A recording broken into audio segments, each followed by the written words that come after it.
maybe we'll have to come back to this at another time, because there is so much here that if we should just, overlook it, it will not be helpful. But as we continue with this topic in end time watching, we are really learning some things here which may be confusing, but it is not confusing because God has His plans and He has determined that we should know what has happened. All right, so there is someone that we need to know about. His name is called, his name is Antiochus the Fourth, Epiphanes. Why do we mention his name? In verse 27 of Daniel 9, he says, "And he shall confirm the covenant with many for 1 week, and in the midst of the week he shall cause the sacrifice and the oblation or the sacrifice to cease, and for the overspreading of abomination he shall make it desolate." What is going on is that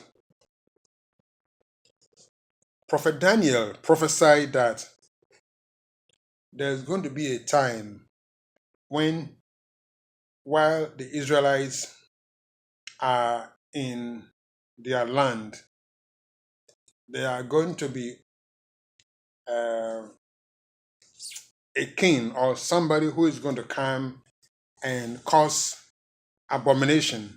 Remember in Matthew 24, it's in the Mark 13, it's also there that there will be an abomination of desolation. What happened was that the Israelites were commanded that they were to sacrifice a lamb. So their altar was always, they are supposed to, they knew, God commanded, you cannot use this, you can use that, you cannot use that, you cannot. So they knew what they were supposed to use to sacrifice. So during the time when they were being ruled by a king called Antiochus, Antiochus the fourth, he is also called Epiphanes, Epiphanes. During the time when the temple was destroyed, the main temple was destroyed, AD 17. This king came to Jerusalem, and what are the Israelites supposed to do? They always use, they sacrifice. They have a lamb to use for their sacrifice, and God says you have to do it in a holy way, in a scriptural way. Now, this king came. He doesn't regard the Israelites, the sacrifice they gave. He doesn't, regard them at all. So what did he do? The Israelites were supposed to sacrifice a lamb, but what did he do? He stopped them and said, "From now on, you are not going to be using a lamb. You are going to use a pig on your altar." And what happened?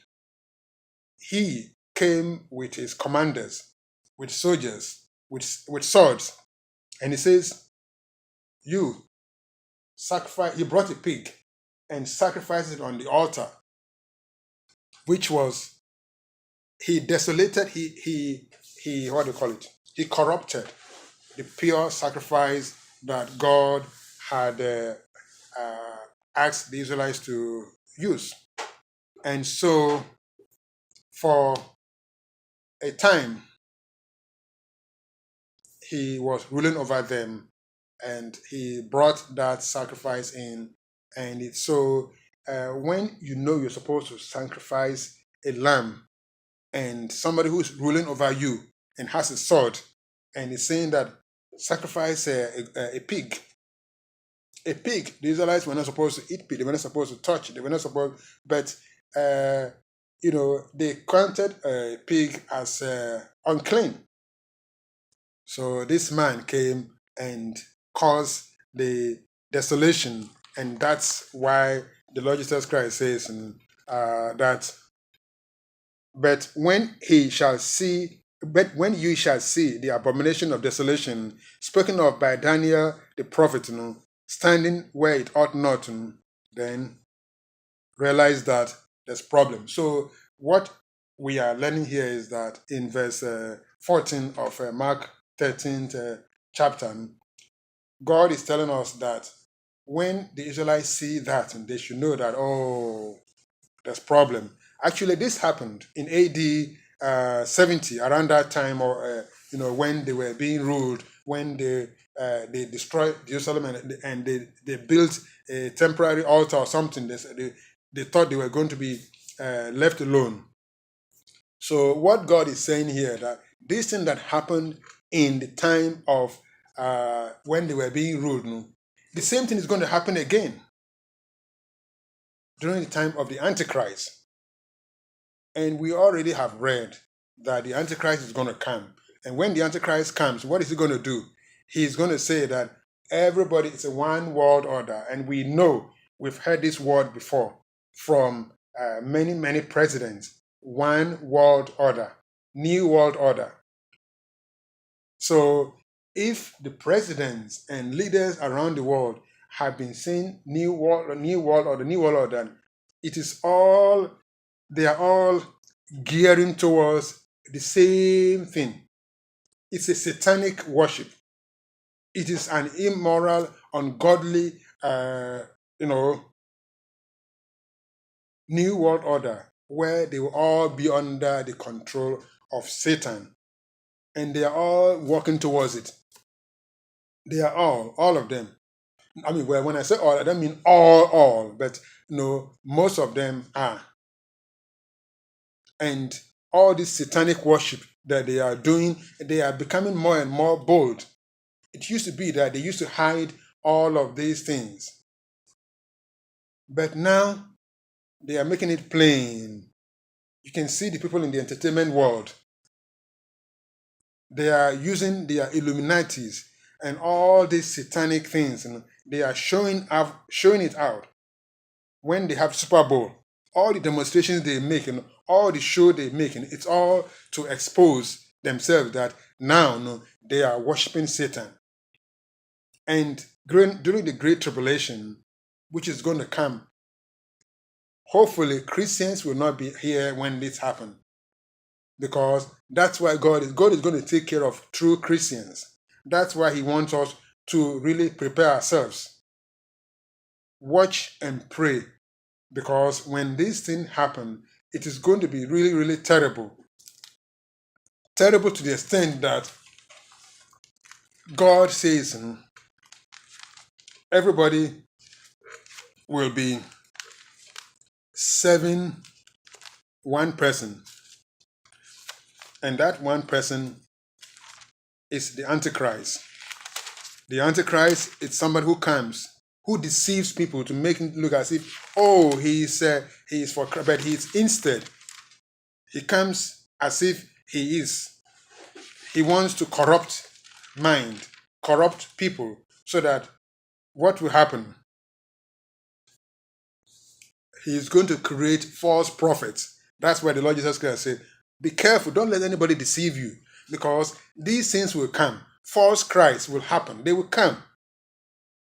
So in the time of Daniel, when he prophesied it, it was meant for two occasions. One, the first occasion was when, after the Lord Jesus Christ left, when the Israelites were being ruled by another king, he came and defiled the temple and put a goat. In the time of our time, this gospel age, the Antichrist is being, they are going to also all gather. Don't we see the signs around? Now, you can have your card, debit card, credit card.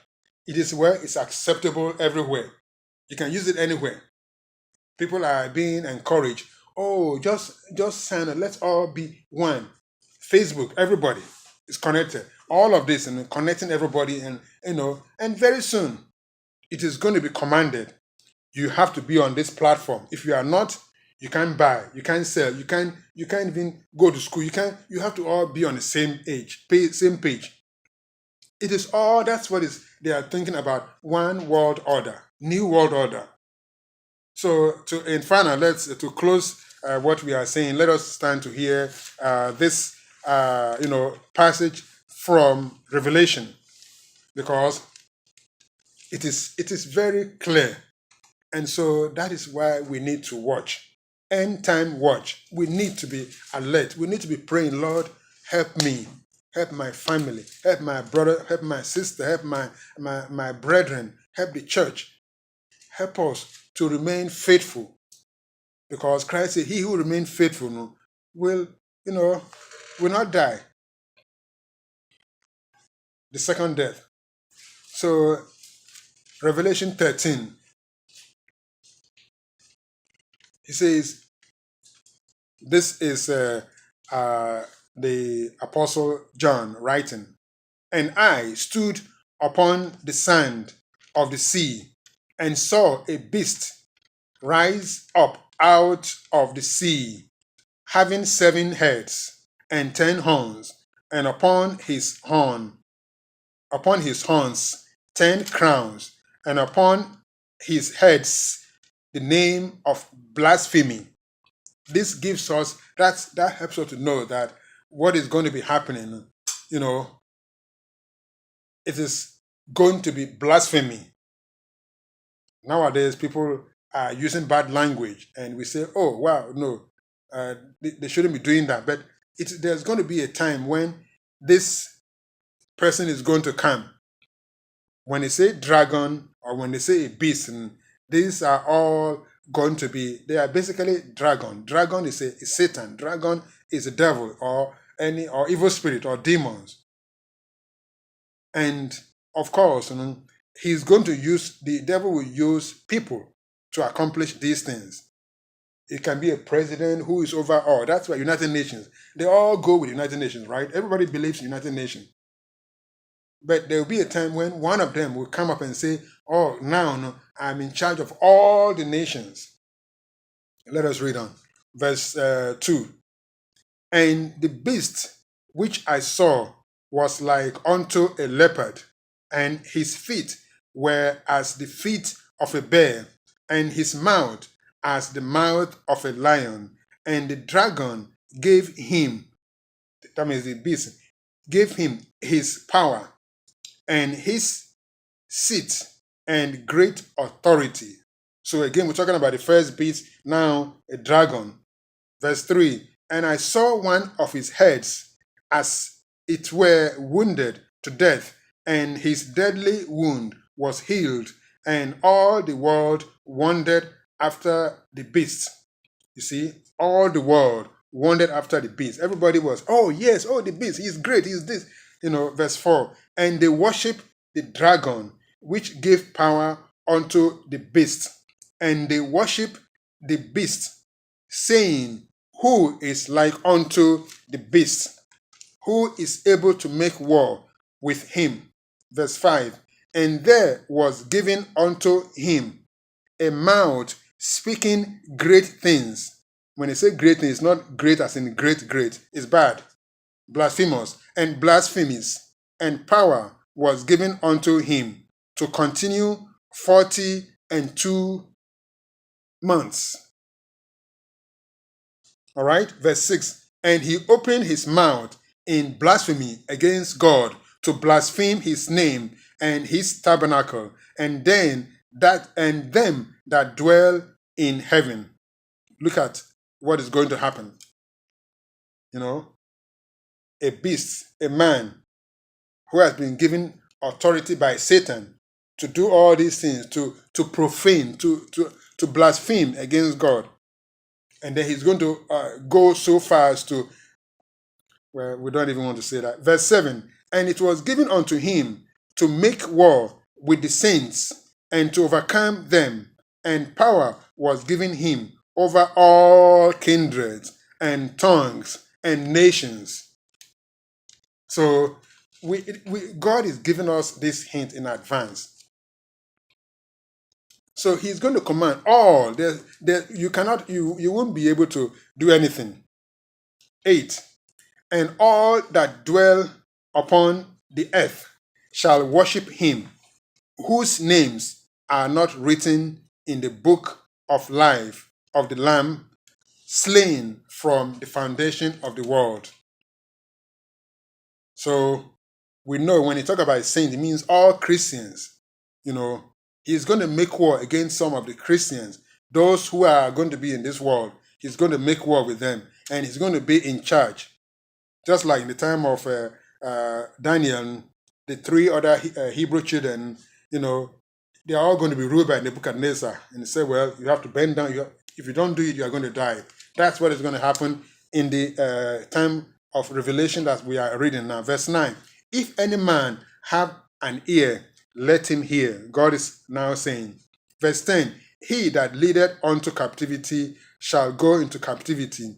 He that killeth with the sword must be killed with the sword. Here is the patience and the faith of the saints.